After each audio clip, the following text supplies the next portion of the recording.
चुड़ैल का तरबूज रस हैंडपंप। तरबूज ले लो तरबूज, ताजे ताजे तरबूज, रसीले रसीले तरबूज, तरबूज तरबूज।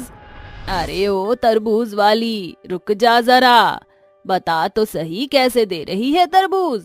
माँ जी 40 रुपए किलो बेच रही हूँ, बताओ कितना तोल दूं? गर्मी में तो तरबूज खाने का मजा ही कुछ और है। चल 2 किलो तरबूज तोल दे। शीतल 2 किलो तरबूज बूढ़ी औरत को देकर बाकी के तरबूज आगे बेचने के लिए निकल जाती है, जिसके बाद आगे जाकर अचानक से उसकी तरबूज की रेडी एक पत्थर से टकरा जाती है, जिसके बाद उसके सभी तरबूज रेडी से नीचे गिर जाते हैं। हे भगवान, एक तो इतनी कड़ी धूप, ऊपर से इतनी गर्मी में ये तरबूज भी रास्ते में ही गिर गए। ऐसा कहकर शीतल अपने खरबूजों को उठाने लगती है, लेकिन तभी अचानक से सड़क पर एक बहुत तेज कार आती है, जिसके बाद शीतल का उस कार से एक छोटा सा एक्सीडेंट हो जाता है। शीतल एक्सीडेंट के दौरान बेहोश होकर वहीं गिर जाती है। शीतल की थोड़ी थोड़ी सी आंखें खुली होती हैं और वो तड़पते हुए कहती है, पानी पानी, कोई मुझे पानी पिला दो, कोई मुझे हैंडपंप से पानी पिला दो। शीतल को अपनी बंद आंखों से सामने एक हैंडपंप दिखाई देता है, जिसके बाद वो रेंग रेंग कर जाने की कोशिश करती है, लेकिन जा नहीं पाती। अरे कोई मेरी मदद करो, मुझे पानी पिला दो, नहीं तो मैं यहीं तड़प तड़प कर मर जाऊंगी। दरअसल एक्सीडेंट के दौरान शीतल के सिर पर चोट लग जाती है, जिसकी वजह से उसके सिर से खून निकलने लगता है। एक तरफ शीतल की रेडी के सभी तरबूज यहाँ से वहां बिखर जाते हैं, तो दूसरी तरफ बेचारी शीतल का एक्सीडेंट हो जाता है, लेकिन वहां से गुजरने वाला कोई भी व्यक्ति उसकी कोई मदद नहीं करता, जिसके बाद वो वहीं तड़प तड़प के मर जाती है। लेकिन मरने के बाद भी शीतल को उसकी आत्मा से मुक्ति नहीं मिलती और वो एक बहुत भयानक चुड़ैल बन जाती है। कितने निर्दयी लोग हैं इस दुनिया में, किसी को भी मेरी प्यास की कोई फिक्र ही नहीं है। आखिरकार मैं तड़प तड़प कर मर ही गई, किसी ने मेरी मदद नहीं की, ऊपर से अब मैं अपने परिवार से भी दूर हो गई हूँ, अब उनका ध्यान कौन रखेगा। तभी चुड़ैल की नजर उसके तरबूज और हैंडपंप पर पड़ती है, जिसके बाद उसको एक आइडिया आता है। अब जबकि मैं चुड़ैल बन चुकी हूँ, तो क्यों ना चुड़ैल होने का कुछ फायदा उठाया जाए और हैंडपंप को एक तरबूज का रस वाला हैंडपंप बनाया जाए। चुड़ैल अपने गिरे हुए तरबूज में से एक तरबूज उठाती है और उसको अपनी शक्तियों के द्वारा हैंडपंप के नीचे भेज देती है, जिसके बाद देखते ही देखते वो तरबूज धरती के नीचे एक बहुत ही बड़े विशाल तरबूज में बदल जाता है और हैंडपंप से कनेक्ट हो जाता है। जैसे ही चुड़ैल उस हैंडपंप को चलाती है, उसके अंदर से तरबूज का जूस निकलने लगता है। मेरी मेहनत रंग लाई, आखिरकार मैंने एक जूस वाले हैंडपंप का आविष्कार कर ही दिया। अब मैं इसके जूस को बेचकर अपने परिवार को पालूंगी और उनकी जरूरत को पूरा करूंगी, लेकिन उसके लिए मुझे अपना रूप बदलना होगा। चुड़ैल उसी समय अपना रूप बदल लेती है। आओ आओ गांव वालों, यहाँ आओ मेरे पास, तुम्हारे लिए एक खास चीज है। चुड़ैल के इतना कहते ही सभी लोग उसके पास इकट्ठे हो जाते हैं, जिसके बाद वो हैंडपंप चलाना शुरू करती है। देखते ही देखते हैंडपंप के अंदर से तरबूज का रस निकलने लगता है। आओ गांव वालों, मेरे हैंडपंप से तरबूज का जूस पियो। हैंडपंप से तरबूज का जूस देखकर गांव के सभी लोग आकर्षित होते हैं और चुड़ैल से तरबूज का जूस खरीदने लगते हैं। देखते ही देखते चुड़ैल की अच्छी खासी कमाई हो जाती है। आखिर मुझे कमाने का जरिया मिल ही गया, लेकिन मजा तो तब आएगा जब रात के 12 बज जाएंगे। इतना कहकर चुड़ैल वहां से गायब हो जाती है। देखते ही देखते रात होने लगती है और जैसे ही रात के 12 बजते हैं, चुड़ैल अपने हैंडपंप के पास आकर खड़ी हो जाती है। देखते ही देखते वहां जितने भी गांव के लोगों ने हैंडपंप से तरबूज का जूस निकालवा कर पिया था, वो वहीं सभी इकट्ठे हो जाते हैं। आ गए गांव वालों, जो तुमने मेरे साथ किया वो बिल्कुल अच्छा नहीं था, उसका बदला तो मुझे तुम लोगों से लेना ही था। अब मैं तुम लोगों को तरबूज बनाकर हैंडपंप के अंदर डालूंगी, जिसके बाद हैंडपंप से तुम लोगों से बना हुआ तरबूज का जूस निकलेगा। देखते ही देखते चुड़ैल उन सभी लोगों को तरबूज बनाकर हैंडपंप के अंदर डाल देती है। ये सब गांव का एक बिरजू नाम का लड़का पेड़ के पीछे से छुपकर देख लेता है। हे भगवान, बाप रे बाप, ये तो एक बहुत भयानक चुड़ैल है। अगर ये इसी तरह गांव के लोगों को मारती रहेगी तो गांव का कोई भी आदमी नहीं बचेगा। मुझे इसके बारे में गांव वालों को बताना होगा। बिरजू वहां से छुपकर चला जाता है और जैसी सुबह होती है, वो गांव के सभी लोगों को इकट्ठा करता है और उनसे कहता है, अरे गांव वालों, अब क्या बताऊं तुम्हें, कल रात मैंने एक बहुत भयानक चुड़ैल देखी। हमारे गांव में जो हैंडपंप है और उसमें से जो तरबूज का जूस निकलता है वो एक चुड़ैल निकाल रही है। क्या कहा? हैंडपंप से चुड़ैल तरबूज का जूस निकाल रही है? लेकिन वो ऐसा क्यों कर रही है? जैसे ही रात के 12 बजते हैं चुड़ैल हैंडपंप के पास पहुंच जाती है और साथ ही साथ वहां पर वो लोग भी पहुंच जाते हैं जिन्होंने चुड़ैल से तरबूज का जूस लिया था। चुड़ैल उन लोगों को तरबूज बनाकर हैंडपंप के अंदर डाल देती है। हे प्रभु, भाई साहब ये आप क्या कह रहे हो? इसका मतलब वो चुड़ैल हमारे ही गांव के लोगों का तरबूज का जूस बनाकर हमें पिला रही है। अब हम उस चुड़ैल को इस गांव से कैसे भगाएं? आखिर वो ये सब क्यों कर रही है? उसे भगाने का कोई तो उपाय होगा ही। अब ये तो हमें तांत्रिक बाबा ही बता सकते हैं। चलो सभी उन्हीं के पास चलते हैं। बिरजू की बात मानकर गांव के सभी लोग उसके साथ इकट्ठा होकर तांत्रिक बाबा के पास पहुंच जाते हैं, जिसके बाद तांत्रिक बाबा उन्हें बताते हैं अभी कुछ ही समय पहले एक दुर्घटना के दौरान उस औरत की उस जगह मृत्यु हो गई थी, जिसके बाद उसकी आत्मा यहाँ वहां भटकने लगी। उसे अपने परिवार की चिंता सता रही थी, जिसके बाद उसने अपने परिवार का ख्याल रखने के लिए हैंडपंप को ही एक तरबूज का जूस वाला हैंडपंप बना दिया। अब चुड़ैल गांव के लोगों से अपनी मौत का बदला ले रही है, क्योंकि मरते समय वो सभी से पानी मांग रही थी, लेकिन किसी ने भी उसे पानी नहीं दिया। बाबा, हमें उस चुड़ैल से छुटकारा कैसे मिलेगा? कोई तो उपाय बताओ। तांत्रिक बाबा गांव के सभी लोगों को चुड़ैल को भगाने का उपाय बताने लगते हैं, जिसे सुनकर गांव के सभी लोग ठीक रात के 12 बजने का इंतजार करते हैं। जैसे ही रात के 12 बजते हैं गांव के सभी लोग हाथों में मशाल लिए हैंडपंप के पास पहुंच जाते हैं। जैसे ही चुड़ैल गांव के लोगों को देखती है, चुड़ैल उनसे कहती है गांव वालों, तुम क्या यहाँ जबरदस्ती मरने आए हो क्या? नहीं चुड़ैल, हम लोग यहाँ तुझे मुक्ति दिलाने आए हैं। मेरी मर्जी के बिना तुम लोग मुझे यहाँ से मुक्ति नहीं दिला सकते। चुड़ैल के ये सुनने के बाद गांव के सभी लोग अपनी मशालों को हैंडपंप के ऊपर फेंक देते हैं, जिसके बाद हैंडपंप जलने लगता है। देखते ही देखते हैंडपंप के साथ चुड़ैल भी जलने लगती है। ये तुम लोगों ने क्या किया? तुम लोग इस गलती का भुगतान भुगतोगे। मैं लौट कर जरूर आऊंगी और किसी को नहीं छोड़ूंगी। चुड़ैल जलकर वहां से मुक्त हो जाती है, जिसके बाद बिरजू कहता है शुक्र है तांत्रिक बाबा ने हमें चुड़ैल के मरने का कारण बता दिया। इस चुड़ैल ने अपने शरीर को हैंडपंप के पास ही दफना दिया था ताकि उसे मुक्ति न मिले, और जैसे ही हमने हैंडपंप को जलाया, हैंडपंप के साथ साथ उसकी लाश भी जल गई और उसे मुक्ति मिल गई। लेकिन गांव वालों, एक बात याद रखना, कभी भी प्यासे को पानी के लिए मना नहीं करना चाहिए। अगर कोई दुख या तकलीफ में है तो हमेशा उसकी मदद करें, वरना उसकी आत्मा इसी तरह भटकती रहेगी। कब्रिस्तान की चुड़ैल। प्रीति अपनी माँ शीतल के साथ मॉल गई थी। वहाँ बहुत सुंदर सुंदर ड्रेसेस और खिलौने थे। तभी एक गुलाबी फ्रॉक देखकर प्रीति कहती है मम्मा, देखो ना सामने वो पिंक कलर की फ्रॉक, मुझे बहुत पसंद है। प्लीज दिला दो ना मम्मा। नहीं, मैं तुम्हें कुछ नहीं दिला सकती। खिलौना दिलाया है ना, कुछ नहीं खरीदना। अब घर चलो। मम्मा प्लीज दिला दो ना। चाहिए, मुझे चाहिए मम्मा, मुझे वो ड्रेस चाहिए। प्रीति, रोना बंद करो, सब हमें ही देख रहे हैं। घर चलो चुपचाप। प्रीति जिद करना बंद नहीं करती और शीतल उसका हाथ पकड़कर मॉल से घर आ जाती है। अपने रूम में रोते हुए प्रीति कहती है मम्मा कुछ नहीं दिलाते, मुझे हमेशा ही ऐसे कर दिया। बस मुझे फ्रॉक पसंद आता है ना, फ्रॉक दिलाती। आइसक्रीम चाहिए कि आइसक्रीम भी नहीं। मेरी बात ही नहीं मानती। हो सकता है मुझसे प्यार ही नहीं करती। मुझे नहीं रहना इस घर में, और मैं कहाँ जाऊँ? ऐसा बोलकर प्रीति सो जाती है। अगले दिन शीतल उसका मायूस चेहरा देखकर उसे आइसक्रीम देती है। खिलौना न दिलाने की वजह से प्रीति गुस्से में होती है और उस आइसक्रीम को फेंक देती है। तभी शीतल उसे मारने के लिए हाथ उठाती है, मगर फिर रुक जाती है। ये देखकर प्रीति अपने कमरे में रोने चली जाती है।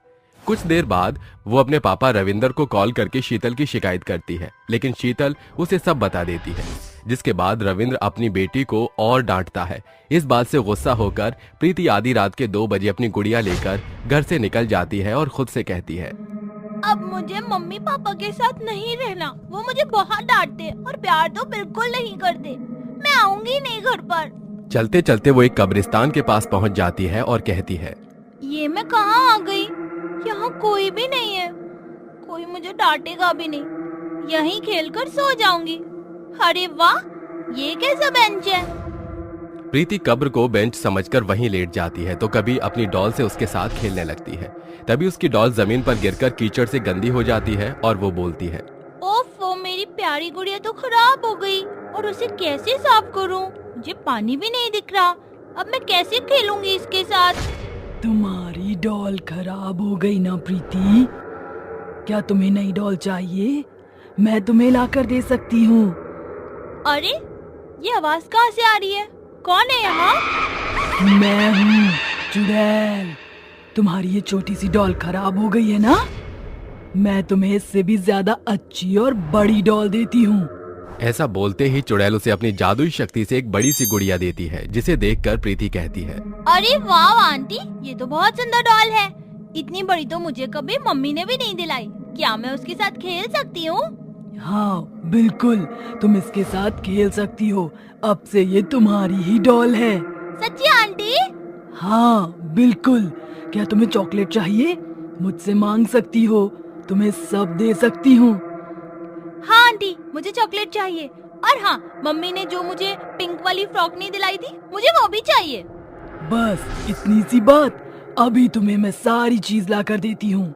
ये बोलते ही चुड़ैल प्रीति की मांगी हुई सारी चीज उसके सामने रख देती है और प्रीति को वो पिंक फ्रॉक पहना देती है। ये देखकर वो कहती है, अरे वाह, ये तो वही ड्रेस है जो मुझे मम्मी ने दिलाई नहीं थी। Thank you aunty. अच्छा आंटी, अब मैं घर चलती हूँ। नहीं रुको, तुम अपने घर नहीं जा सकती हो। पर आंटी, मेरी मम्मी ढूंढेंगी मुझे। ठीक है, तुम अपने घर जा सकती हो, लेकिन एक शर्त पर। तुम्हें हर रोज इसी समय मेरे पास आना होगा। मैं तुम्हें बहुत सुंदर सुंदर खिलौने दूंगी। ठीक है आंटी, मैं रात को आऊंगी। ये सुनकर प्रीति उसकी दी हुई चॉकलेट लेकर घर चली जाती है। अगले दिन सुबह उसकी माँ देखती है तो बोलती है, प्रीति, ये तो वही फ्रॉक है जिसके लिए तू जिद कर रही थी। ये कहाँ से आई तुम्हारे पास? मैंने तो दिलाई नहीं तुम्हें। आपने तो दिलाई नहीं थी ना, तो पूछो भी मत। ये बोलकर वो छत पर चली जाती है। तभी चुड़ैल उड़ते हुए उसकी छत पर आ जाती है और कहती है, प्रीति, आओ बेटा, मेरे साथ चलो। मैं तुम्हें आज भी बहुत अच्छी अच्छी चीजें खिलाऊंगी। तुम्हारे साथ खेलूंगी, हम बहुत मजे करेंगे।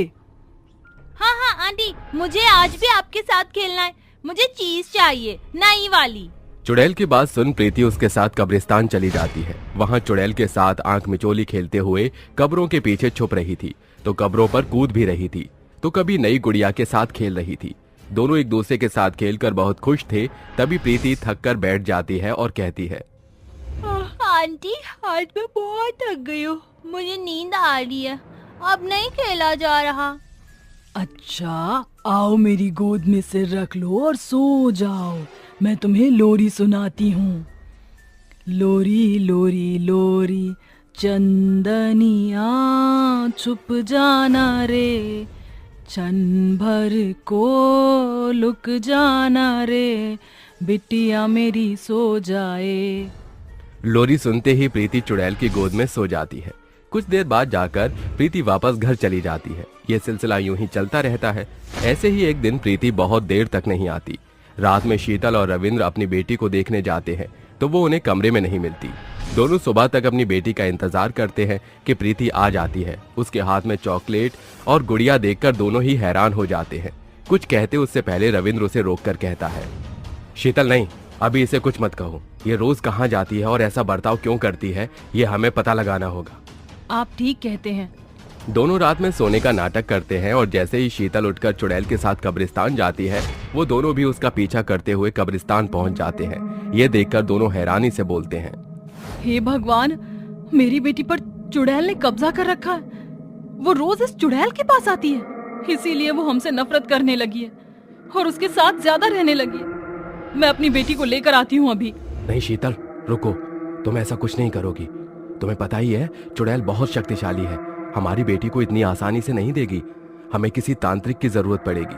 अपनी बेटी को इसके चंगुल से निकालने के लिए हमें वापस लौटना होगा, अभी इसी वक्त। रविंदर की बात सुनकर शीतल पत्थर रखकर अपने कदम वापस ले आती है और दोनों इसी क्षण एक तांत्रिक के पास जाकर अपनी बेटी की मदद के लिए गुहार लगाते हैं। जिसके बाद वो तांत्रिक अपनी सारी तंत्र मंत्र की जरूरत वाली चीजों को उस कब्रिस्तान में ले आता है। चुड़ैल के सामने जाकर उस पर फेंकता है। तभी चुड़ैल गुस्से से कहती है, कौन है? कौन मेरे और प्रीति के बीच में आया है? काली चुड़ैल एक बच्चे पर कब्जा करके उसके साथ खेलती है, उसे कब्रिस्तान में बुलाती है। शर्म नहीं आती? छोड़ दे इस बच्ची को, इसके माँ बाप इसे लेने आए हैं। नहीं दूंगी, प्रीति को मैं किसी को भी नहीं दूंगी। ये मेरी बेटी है, मैं इसे कहीं नहीं जाने दूंगी। इसके साथ खेलती हूँ, खुश रहती हूँ। लगता है तू ऐसे नहीं मानेगी, मुझे ही कुछ करना पड़ेगा। ये बोलते ही तांत्रिक चुड़ैल पर अभिमंत्रित बभूत फेंकता है, जिससे चुड़ैल तब भी उसका हाथ नहीं छोड़ती। प्रीति, मेरी बच्ची, मेरे पास आ जा। नहीं दूंगी प्रीति, कहीं नहीं जाएगी। लगता है चुड़ैल को तुम्हारी बेटी से ज्यादा मोह हो गया है, इसलिए तुम्हारी बेटी को छोड़ नहीं रही। मुझे इसे वापस उसी कब्र में बंद करना होगा, तभी तुम्हारी बेटी को छोड़ेगी। ऐसा बोलते ही तांत्रिक अपने कठोर मंत्र के उच्चारण से उस पर गंगा जल डालता है, जिसके बाद चुड़ैल तिल मिलाकर कहती है, छोड़ छोड़ मुझे तांत्रिक, छोड़। आ जा चुड़ैल जा, अपनी कब्र में वापस जा, छोड़ दे इस बच्ची को, जा अपनी कब्र में। ये बोलते ही चुड़ैल उसकी बात सुनकर वापस अपने कब्र में चली जाती है और तांत्रिक उसकी कब्र को तंत्र मंत्र विद्या से बांध देता है, जिसके बाद प्रीति खुशी खुशी अपने माँ बाप के साथ रहने लगती है। भूतिया बाप की जुड़वां बेटियां। रुपेश और काजल की शादी को 1 बरस बीत चुका था। दोनों के बीच काफी प्यार था। वक्त आया जब काजल गर्भवती हुई और मुस्कुराते हुए वो अपने पति से कहती है, आज मैं बहुत ज्यादा खुश हूँ। मुझे भी बताओ अपनी इस खिलती मुस्कान का कारण। बहुत जल्द हमारे घर नन्हा मेहमान आने वाला है, आप पिता बनने वाले हैं। सच में? काजल, आज तुमने मुझे दुनिया की सबसे बड़ी खुशी दी है। हम 2 से 3 होने वाले हैं। समय गुजरने के साथ काजल की गर्भावस्था को 9 महीने पूरे होने के साथ उसे दर्द शुरू होता है, जिसे देख रुपेश उसे जल्दी से अस्पताल ले जाता है, जहां डॉक्टर रुपेश को बताते हैं, आपकी पत्नी के पेट में 2 जुड़वा बच्चे हैं।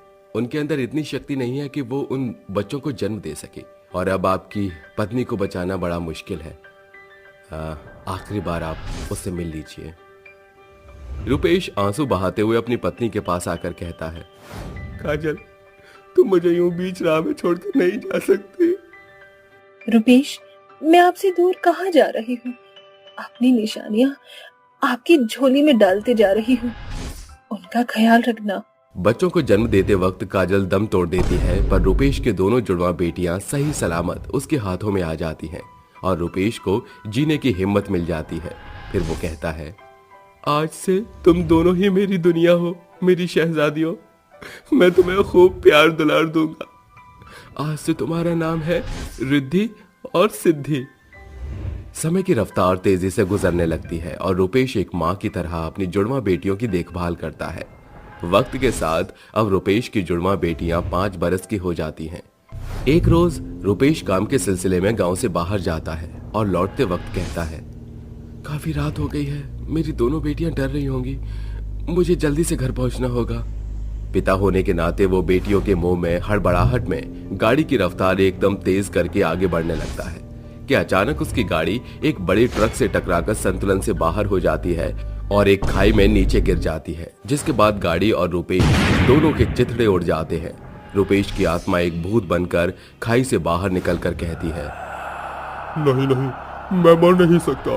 अब मेरी बेटियों की परवरिश कौन करेगा? मुझे प्रकृति के दायरे तोड़कर जाना ही होगा, क्योंकि अभी मैं मजबूर हूँ। मेरी नन्ही बेटियों का मेरे सिवा कोई सहारा नहीं। अभी मैं मुक्त नहीं हो सकता। ईश्वर। भूत बना रुपेश के शरीर से खून की धाराएं सड़क को सराबोर कर रही थीं, पर उसे अपने जख्म से ज्यादा अपनी बेटियों की चिंता सता रही थी। भूत अपनी शक्तियों से खून के बहाव को रोककर चक्रवाती बवंडर में ढलकर उड़कर गांव पहुंचता है, जहां भूत झुंड में बैठे लोगों को नजर नहीं आता और उनके बीच से गुजरकर अपने घर पहुंचता है। तभी उसकी दोनों बेटियां उसके गले लगकर कहती हैं, पिताजी, आप कहाँ रह गए थे? मेरी बच्चियों, तुम्हारा पिता एक बहुत ही बड़े तूफान में फंस गया था, पर मैं आ गया हूं ना, तुम्हें डरने की कोई जरूरत नहीं। फिर भूत अपनी जुड़वा बेटियों को खिला पिलाकर सुलाते हुए कहता है, क्या मेरी जुड़वा बेटियों को मेरा भूतिया रूप देखकर मुझसे जरा भी डर नहीं लगा, या फिर अभी इन्हें संसार से परे दूसरी दुनिया की पहचान नहीं है? मैंने काजल से जब तक मेरी भोली बेटियां समझदार नहीं हो जाती, मुझे यहाँ रहने के लिए कहा है। भूत उनका ख्याल रखता है, उन्हें घुमाने फिराने ले जाता है और उनकी सारी ख्वाहिशों को पूरा किया करता। पर अब धीरे धीरे भूत के किस्से गांव में महामारी की तरह फैल जाते हैं और गांव वाले बात करते हुए कहते हैं, अरे सुरेखा, सुना है कि उन दोनों जुड़वा बेटियों का पिता मरकर भी उनकी देखभाल करता है। अरे ये एकदम सच बात है विमला बहन। कल मेरे पति बाहर गए थे तो उन्होंने देखा कि भूत अपनी बेटियों के लिए बर्फ का गोला बनवा रहा था और बर्फ वाला डर के मारे अपना ठेला छोड़कर भाग गया। अरे इतना ही नहीं, परसों मैंने भी गांव के पार्क में देखा कि दोनों जुड़वा बहनें झूले पर बैठी हुई थी और कोई इन्हें झूला झुला रहा था, पर मुझे कोई नजर नहीं आया। अरे वो इनका भूतिया बाप ही होगा। अब तो मुझे डर लगता है कि कहीं वो भूत हमारे बच्चों को नुकसान न पहुंचा दे। लगातार समय गुजरता है और भूत की जुड़वा बेटियां 10 बरस की होने को आ जाती हैं। दोनों बेटियां कहती हैं, पिताजी हम आपसे कुछ मांगना चाहते हैं। क्या चाहिए मेरी दोनों परियों को अपने पिता से? कल हमारा जन्मदिन है। हम चाहते हैं कि सारे गांव वाले हमारे घर आएं। ये मुमकिन नहीं। अगर गांव वाले यहाँ आए तो मेरी दोनों बेटियों के सामने मेरे भूत होने का रहस्य न खुल जाए, क्योंकि गांव वाले मेरी असलियत से वाकिफ हैं। पिताजी आप क्या सोचने लगे? कुछ नहीं मेरी शहजादियों, मैं ये कह रहा था कि गांव वालों को यहाँ बुलाने की क्या जरूरत है। हम अपनी खुशियाँ आपस में ही बांट लेंगे। पिताजी हमारा बहुत मन था कि सब लोग हमारे जन्मदिन पर आकर केक खाएं और डांस करें और हमारे लिए तोहफे लेकर आएं। ठीक है मेरी बेटियों, तुम्हारा पिता तुम्हारे इस जन्मदिन की ख्वाहिश को जरूर पूरा करेगा। भूत रात के अंधेरे में उन्हें सुलाकर गांव के बीचों बीच खड़ा होकर बवंडर मचाते हुए कहता है, सुन लो भीमपुर गांव के लोगों, कल मेरी दोनों जुड़वा बेटियों का 10वां जन्मदिन है। तुम सारे के सारे कल उनके जन्म के अवसर पर आमंत्रित हो। अगर किसी ने भी ना आने की गुस्ताखी की तो मैं उसके बच्चों को मौत की नींद सुला दूंगा। इसे खोखली धमकी मत समझना, वरना वर्षों अपने बच्चों की लाशें बटोरने से फुर्सत नहीं मिलेगी तुम्हें। फिर भूत वहां से गायब होकर अपने घर आ जाता है और अपनी आंखों की शक्ति और शैतानी हाथों के बल से पूरा घर गुब्बारों की लड़ियों से सजा देता है। अगली शाम सारा गांव भूत के कहर से डरकर जन्मोत्सव पर शामिल होता है और विमला कहती है, सुरेखा बहन, मुझे तो डर लग रहा है कि कहीं इस भूत ने इस रंग बिरंगे केक को भी अपने शैतानी खून और मांस से न बनाया हो। छी छी छी छी, शुभ शुभ बोलो विमला, क्यों मुझ ब्राह्मण का धर्म भ्रष्ट करने पर तुली हो? कुछ साल और बीतने के बाद अब भूत की जुड़वा बेटियां 15 बरस की होने के साथ गांव का रवैया समझने बूझने लगती हैं और पिता से कहती हैं, पिताजी आखिर क्या कारण है कि गांव वाले हमसे डरे सहमे हुए रहते हैं? ना कोई हमसे बात करना चाहता है, सभी हमसे ऐसे दूर भागते हैं जैसे हम कोई खतरनाक भूत हो। ना हमारा किसी विश्वविद्यालय में एडमिशन हो रहा है। आखिर क्यों? आज हमें इन सभी सवालों का जवाब चाहिए। वक्त आ गया है मेरा खौफनाक सच तुम्हारे सामने लाने का। ऐसा कहकर भूत अपने सर्वशक्तिशाली खौफनाक रूप में आ जाता है और उसके चेहरे से खून टपकने लगता है। उसकी लाल आंखें, लंबे हाथ और बिगड़ी सूरत देखकर दोनों डरकर कदम पीछे करके कहती है, ये तो भूत है। सही पहचाना, तुम्हारा पिता एक भूत है, इसलिए गांव वाले मेरे ही खौफ के कारण न तुमसे बात करते हैं और न तुम्हें अपने पास आने देते हैं। पिताजी अब हम बड़े हो चुके हैं, इसीलिए हम अपना ख्याल रख सकते हैं। आप हमें बताइए कि आपको इस भूत श्रेणी से कैसे मुक्ति मिलेगी? मैं इतने साल से सिर्फ तुम दोनों के सयाने होने की खातिर ये दोहरी जिंदगी जी रहा था, क्योंकि मैं पिता के मोहजाल में जकड़ा हुआ था। पर अब मेरा कर्तव्य खत्म हुआ, इसलिए मैं इस इंसानी दुनिया से खुद को मुक्त करता हूँ। बेटियों से बिछड़ने के गम में भूत खून के आंसू रोते हुए आसमान में गायब हो जाता है और उस दिन के बाद से वो भूत फिर कभी किसी को नजर नहीं आता और दोनों जुड़वा बहनें अपनी जिंदगी जीने लगती हैं। साथ ही गांव वालों के दिल से उस भूत का खौफ पूरी तरह से निकल जाता है। कहानी सुनाने वाली चुड़ैल दादी। रात का समय था, चांद की रोशनी धरती पर पड़ रही थी। पीपल के पेड़ के पास एक छोटी सी कुटिया थी और उस कुटिया में एक बूढ़ी चुड़ैल दादी बैठी बच्चों को आवाज लगाती है, मेरे बच्चों आओ, मैं तुम्हें सुनाऊं एक इमोशनल कहानी। आओ मेरे बच्चों आओ। उस चुड़ैल दादी की आवाज नंदन नगर गांव के सभी बच्चों के कानों तक जाती है और सभी बच्चों की अचानक ही आंख खुलती है और अपने घर का दरवाजा चोरी छुपे से खोलकर बाहर आ जाते हैं। सभी बच्चे दौड़ते हुए उस पीपल के पेड़ के पास की कुटिया के अंदर चले जाते हैं। उन बच्चों में से विशाल नाम का एक छोटा लड़का दादी माँ से बोलता है, दादी माँ आज आप हमें कौन सी कहानी सुनाएंगी? मैं तुम्हें वही कहानी सुनाऊंगी मेरे बच्चों, जो मैं तुम्हें हमेशा से सुनाती आई हूँ। तो मेरे बच्चों, चलो ले चलूं तुम्हें तारों के शहर में, क्योंकि धरती पर ये दुनिया तुम्हें कहानी सुनने ना देगी। इतना कहकर दादी माँ अपनी कुटिया को अपनी भूतिया शक्ति से हवा में उड़ा देती है और हवा में उड़ाते हुए चांद के पास ले जाती है। चांद को खुद के करीब देख बच्चे खुशी से बोलते हैं, दादी माँ, आप तो सच में हमें चांद पर लेकर आ गई हैं। चलो अब जल्दी से कहानी सुनाना शुरू कर दो। आज से कुछ साल पहले की बात है।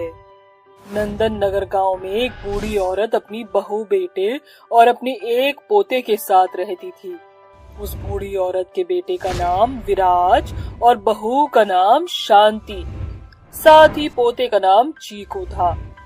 बूढ़ी औरत का बेटा इंडिया से बाहर जॉब करता था।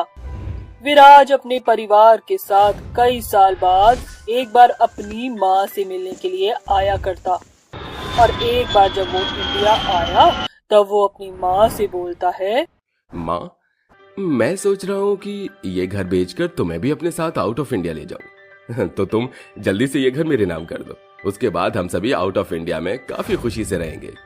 नहीं, कभी नहीं, मैं अपना घर कभी नहीं बेचूंगी। ये तेरे बाबूजी की आखिरी निशानी है। मैं इस निशानी को अपने से अलग कभी जिंदगी में भी नहीं करूंगी। और अगर तुझे इंडिया में रहना ही नहीं है तो तू मेरे घर पर आ ही मत, क्योंकि मैं तो अपना ये घर नहीं बेचने वाली। तो ठीक है बुढ़िया, तू यहीं पर पड़ी रहे। हम लोग तो यहाँ से जा रहे हैं, लेकिन याद रखियो, अगर हम लोग यहाँ से चले गए तो वापस हम यहाँ पर कभी नहीं आएंगे। और अगर यहाँ पर तू मर कर सड़ ही जाएगी तो भी हम तेरा अंतिम संस्कार करने के लिए यहाँ नहीं आएंगे। तू यहाँ पर मरेगी तो सड़ गल कर ही मरेगी, समझी तू? तेरी लाश को कोई ठिकाने लगाने वाला भी नहीं होगा। ये अपने भेजे में घुसा ले। मुझे तुम लोगों की जरूरत नहीं है। तुम लोग दो मुहे सांप निकलोगे, ये मैं नहीं जानती थी। अगर मुझे ये बात पता होती कि मेरा बेटा बहू ऐसे हैं, तो शायद मैं तुम्हें कब का अलग कर चुकी होती। अपनी बूढ़ी माँ को नजरअंदाज करते हुए वो लोग अपने कमरे में चले जाते हैं और पैकिंग करने लगते हैं कि तभी चीकू अपनी दादी के गले लगकर कहता है, दादी माँ, मैं आपको छोड़कर कहीं भी नहीं जा सकता हूँ। आप मम्मी को अलग होने के लिए क्यों कह रही है? मेरी मम्मी अच्छी नहीं है, मुझे आपके साथ रहना है। वो मुझे आपसे अलग कर रही है। मुझे आपको छोड़कर कहीं नहीं जाना। प्लीज दादी माँ, मम्मी और पापा को समझाओ ना। दादी कुछ बोलती कि उससे पहले विराज और शांति वहां आ जाते हैं और चीकू का हाथ पकड़ते हुए उसे खींचकर दरवाजे के बाहर ले जाते हैं। दादी माँ अपने बेटे और पोते को आखिरी बार गले लगाने के लिए उनके पास जा ही रही थी कि तभी उसका पैर सीढ़ियों से फिसल जाता है और वो सीढ़ियों से गिर जाती है। सीढ़ियों से गिरने की वजह से उस बूढ़ी अम्मा के सिर में चोट लग जाती है और वो वहीं तुरंत खत्म हो जाती है। उसकी बहू की कही हुई बात सच निकली। वो बूढ़ी औरत वहीं सड़ गलकर मर गई, लेकिन उसके बहू बेटे को आज तक उसकी माँ के बारे में कुछ पता नहीं चला और ना ही वो अपनी माँ को देखने के लिए आए। तो बच्चों, बताओ ये कहानी कैसी थी? दादी माँ, आपकी तो कहानी हमेशा ही सुपर से ऊपर रहती है, लेकिन मुझे तो उस बूढ़ी दादी के ऊपर तरस आ रहा है, उसकी बहू और उसका बेटा। उसकी बात सुनकर दादी की आंखों में आंसू आ जाते हैं और दादी की नजर आसमान में पड़ती है। वो देखती है कि अब सूर्य उदय होने वाला है। ये देख दादी माँ बोलती है, बच्चों, अब सुबह होने वाली है। तुम सभी अपने घर चले जाना और मैं अपनी कुटिया में गायब हो जाऊंगी, क्योंकि दिन के समय मैं बाहर नहीं आ सकती। इतना कहकर दादी माँ एक बार फिर अपनी आंखें बंद करती है और अपनी कुटिया को हवा में उड़ाते हुए उसी पीपल के पेड़ के नीचे खड़ी कर देती है और सभी बच्चे चोरी चुपके से अपने अपने घर में जाकर सो जाते हैं। इस तरह अब दिन बीतने लगे और ये सिलसिला यूं ही चलने लगा। रात के समय विमला की माँ सुमति पानी पीने के लिए उठती है कि वो तभी अपने बच्ची को अपने पास न पाकर बहुत ही हैरान हो जाती है और वो अपने पति को जगाते हुए बोलती है, अरे हीरा जी देखिए, हमारी बच्ची हमारे पास नहीं है। उसकी ये बात सुनकर हीरा तुरंत अपनी आंखें खोलता है और पूरे गांव में छानबीन करने लगता है। हीरा की छानबीन से अब पूरा गांव जाग जाता है और सभी गांव वाले देखते हैं कि हीरा की बेटी के साथ साथ उनके भी घर के बच्चे गायब हैं। ये सब देख गांव वाले आपस में बात करते हुए बोलते हैं, अरे भैया रामू, आखिर हमारे गांव के बच्चे इतनी रात को कहाँ जा सकते हैं? अरे भैया, हमको तो नहीं पता, आखिर हम सभी के बच्चे कहाँ गए हैं, हम लोगों को उन्हें ढूंढना होगा। गांव वाले अब अपने बच्चों को ढूंढते रहते हैं लेकिन उन्हें अपने बच्चे नहीं दिखते। सुबह के 4 बज चुके हैं। सभी गांव वाले उसी पीपल के पेड़ के नीचे खड़े होकर अपने बच्चों की राह देख रहे थे कि तभी वो कुटिया नीचे आती है जिसमें से वो बच्चे निकलते हुए दिखाई देते हैं। ये सब देख गांव वाले हैरान हो जाते हैं और उस कुटिया के अंदर जाते हैं। तब वो एक चुड़ैल को देखते हैं।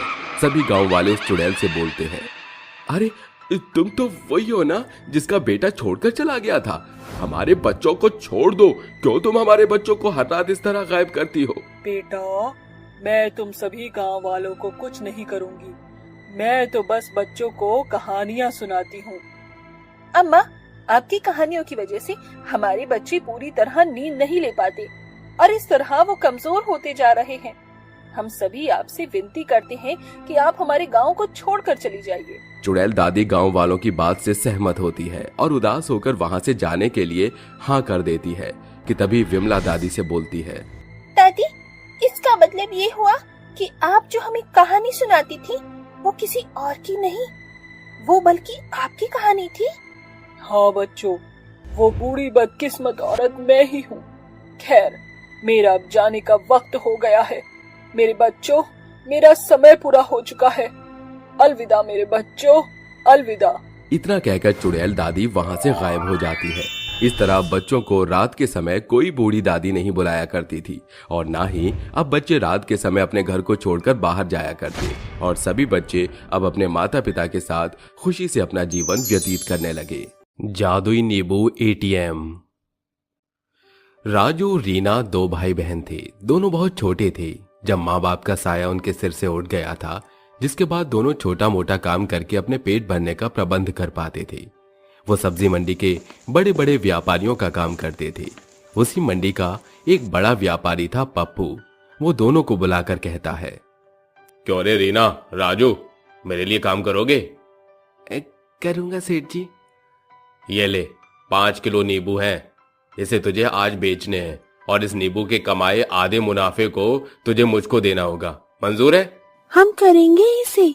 हमारे पास तो पैसे ज्यादा आएंगे तो हम अपनी रहने के लिए एक छप्पर का जुगाड़ तो कर ही लेंगे। दोनों पप्पू की शर्त मानकर उसके दिए नींबू को बाजार में बेचने लगते हैं। बच्चों के बुलंद आवाज से ग्राहक उनके इर्द गिर्द जमावाड़ा लगा लेते हैं। फिर कुछ ही घंटे में सभी नींबू की बिक्री हो जाती है और दोनों खुश होकर पप्पू को आधा पैसा देकर कहते हैं, ये लो सेठ जी, आज की आधी कमाई। शाबाश, मैं जानता था कि तुम दोनों भाई बहन ये काम आसानी से करोगे। अब मैं रोज तुम्हें नींबू दूंगा और तुम उसे बेचकर आधा पैसा मुझे देना और आधा खुद रखना। इससे तुम भी खुश और मैं भी खुश। इस तरह अब राजू और रीना पप्पू के दिए नींबू को बेचा करते थे, जिससे कमाए दामों से वो अच्छा खाना खा पाते थे और कुछ बचा भी पाते थे। पर फिर से गरीबी ने उनको घेर लिया। एक दिन पप्पू के सभी नींबू सड़े गले निकलते हैं, जिस कारण उन्हें भारी नुकसान होता है। पप्पू कहता है, क्यों रे, तुम दोनों मुझसे शान पट्टी कर रहे हो? लाओ आज की आधी कमाई।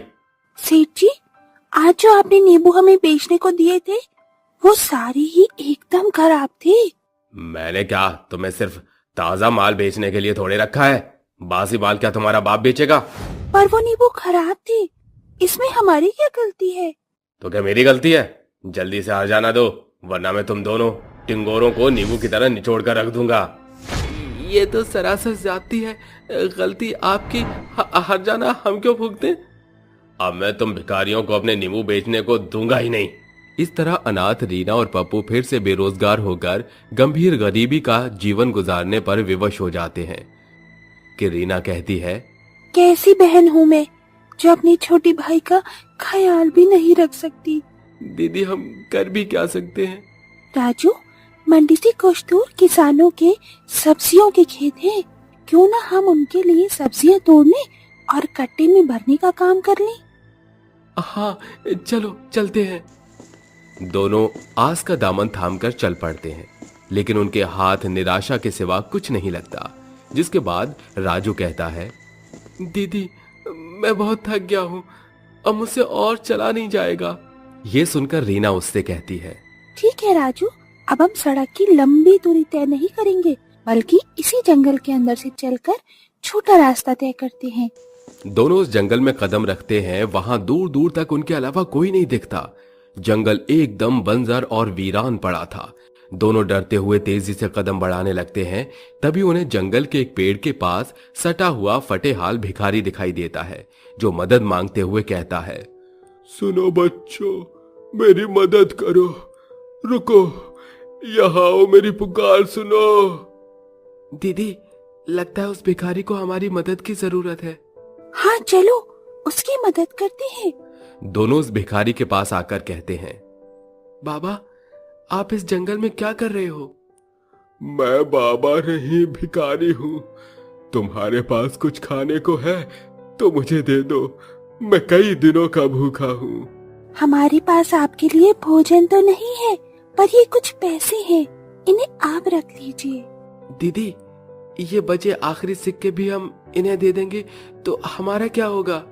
राजू, हमसे ज्यादा इन्हें हमारे पैसों की जरूरत है, और फिर भूखों का पेट भरना बहुत ही पुण्य का काम होता है। माँ कहा करती थी, ऊपर वाला हमारा कोई ना कोई बंदोबस्त कर ही देगा। ये पैसे आप रख लीजिए, इसे आप अपना पेट भर सकते हैं। रीना जैसे ही अपने पैसे उस भिखारी के हाथों में देती है, तभी अचानक वो फटे हाल भिखारी एक सुंदर सी पोशाक पहने हुए देवता का विशाल रूप धारण कर लेता है, और अगले ही पल वृक्ष देवता के जादू से सारा बंजर जंगल सैकड़ों नींबू से लदे हुए हरे भरे वृक्षों में बदल जाता है। जिसके बाद देवता कहते हैं, आश्चर्यचकित न हो, वो भिखारी का स्वरूप सिर्फ एक माया जाल था। मुझे उस स्वरूप को धारण करना आवश्यक था ताकि मैं तुम्हें परख सकूं। ये बंजर जंगल अचानक से इतने सारे नींबू के पेड़ों में कैसे बदल गया? मुझे भी समझ नहीं आ रहा। ये मेरी सजी जादुई नींबू की नगरी है। मैं इस नगर का वृक्ष देव हूँ, जो द्वारपाल की नाई इन सभी नींबू के पेड़ों की रखवाली करता है, और जो कोई मनुष्य इस जंगल से गुजरता है मैं उनकी परख करता हूँ, और जो मेरी नजरों में खरा उतरता है मैं उनकी सहायता करता हूँ। जैसे कि तुम दोनों परीक्षा में सफल हुए हो, मांगो, क्या वरदान चाहिए? हम नींबू बेचा करते थे, उससे हमारी जिंदगी भी अच्छे से गुजर बसर होने लगी थी, पर अचानक सब कुछ बिगड़ गया। हम फिर से नींबू बेचना चाहते हैं।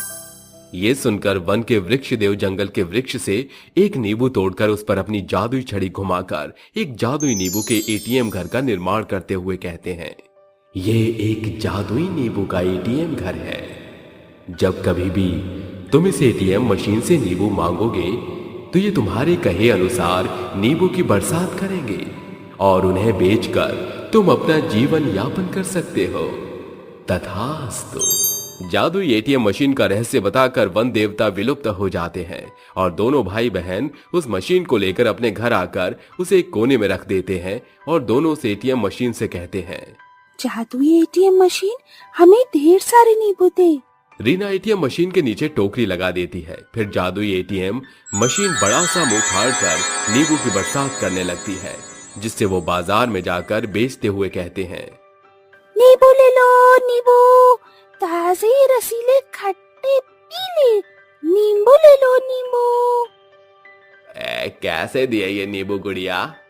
150 रुपए किलो। हाय रे दैया, वो पप्पू ने तो बाजार में लूट मचा रखी है। इससे डबल पैसा माँ 1 किलो नींबू देता है, वो भी हरा हरा नींबू, और तुम दोनों बच्चे आधा रेट में इतना रसीला चिकना और पीला नींबू देते हो? हमका भी 2 किलो बांध दो। नींबू की न्यूनतम कीमत दर सुनकर बाजार के सभी लोगों की भरमार उन दोनों बच्चों की दुकान पर लग जाती है और ऐसे ही वो हर रोज अपनी जादुई नींबू एटीएम मशीन से नींबू निकालकर उन्हें बाजार के बाकियों से सस्ते दामों पर बेच दिया करते। कुछ ही वक्त में वो काफी अमीर हो गए, जिसे देखकर पप्पू कहता है, कल तक मेरे टुकड़ों पर पलते थे, फिर आज अचानक ये इतने महंगे बिकने वाले नींबू लाते कहां से हैं? कुछ तो ऐसा है जो ये बीते भर के बच्चे छुपा रहे हैं। नींबू के पीछे का रहस्य जानने के लिए पप्पू बाजार उठ जाने पर उनका पीछा करते हुए घर तक आ पहुंचता है, जहां वो जादुई नींबू के एटीएम मशीन से रूबरू होता है और उनके घर में घुसकर बोलता है, पप्पू से चालाकी? तो तुम दोनों 1.5 फुटिया इस जादुई एटीएम मशीन से नींबू निकाल कर बेचते हो, इसलिए मेरी दुकान ठप पड़ गई है। अब मैं ये मशीन अपने साथ उठा ले जाऊंगा। पप्पू जैसे ही अपने लालची हाथ आगे बढ़ाकर उस एटीएम मशीन को छूने की कोशिश करता है, जादुई एटीएम मशीन मुंह खोलकर अनगिनत नींबू की भरमार करते हुए उसे खूब लताड़ती है, जिसके बाद पप्पू डरकर वहां से 9-2-11 हो जाता है और इस तरह अनाथ रीना और राजू उस एटीएम मशीन से अपने जीवन की बिगड़ी दशा को पूरी तरह से बदल देते हैं।